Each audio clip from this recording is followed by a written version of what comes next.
இமானுவேல public டிரான்ஸ்போர்ட்டேஷன்ல கொண்டு போணும்னு நெனச்சாலே நான் ரொம்ப ஸ்ட்ரெஸ் ஆயிடுவேன். ஏன்னா, அந்த அளவுக்கான எனக்கு பேட் எக்ஸ்பீரியன்ஸஸ்லாம் நடந்திருக்கு.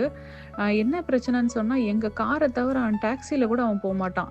வேற எந்த கார்லயும் ஏறவும் மாட்டான். அவன் உள்ள எதுவுமே அக்செப்ட் பண்ண மாட்டான். அவன் எந்த ஒரு புது விஷயத்தையும் அக்செப்ட் பண்ண மாட்டான். ஆ டிரைவரே வந்து ரொம்ப வெக்ஸ் ஆயிடுவாங்க இவன்கிட்ட, இவன் பண்ற அட்டகாசத்துல. அந்த அளவுக்குலாம் அவன் பண்ணியிருக்கான். ஆனாலும் நான் வந்து பப்ளிக் டிரான்ஸ்போர்ட்டேஷன்ல ஃபர்ஸ்ட்டு நான் ஒரு ஷார்ட் ஒரே பஸ்ல எடுத்து போற மாதிரி நானு ட்ரை பண்ணேன். அப்போ அ கொஞ்சம் மாற்றம் இருந்தது. அவன் ஏதாவது பிரச்சனை பண்ணா இறங்கிடலாம் அப்படின்ற ஒரு நினைப்புல தான் நான் அப்படி போனேன். ஆனா அந்த அந்த ஒரு ஜர்னி எனக்கு கஷ்டமா இல்ல. அப்போ அந்த அந்த ஒரு பர்ட்டிகுலர் ட்ரிப் எனக்கு வந்து கஷ்டமா தெரியல. அதனால நான் தொடர்ந்து அவன வந்து வெளிய கூட்டிட்டு போணும் இந்த மாதிரி பஸ்லன்னு சொல்லிட்டு நான் தொடர்ந்து ட்ரை பண்ணேன். இப்போ அந்த விஷயத்துல அவன் நல்ல ப்ராக்ரஸ் ஆயிருக்கிறான்றத நான் பார்த்தேன். ஒரு பெரிய விஷயம் என்னன்னு சொன்னா, இவன் வந்து பப்ளிக் டிரான்ஸ்போர்ட்டேஷன்ல யாராவது சாப்ட்டாங்கன்னா, அவங்களோட அத எடுத்து வாங்கறதுக்கு போவான் பாருங்க. அதுதான் ரொம்ப அன்கம்ஃபர்டபுளா இருக்கும் நம்மளுக்கு பார்க்கறதுக்கு.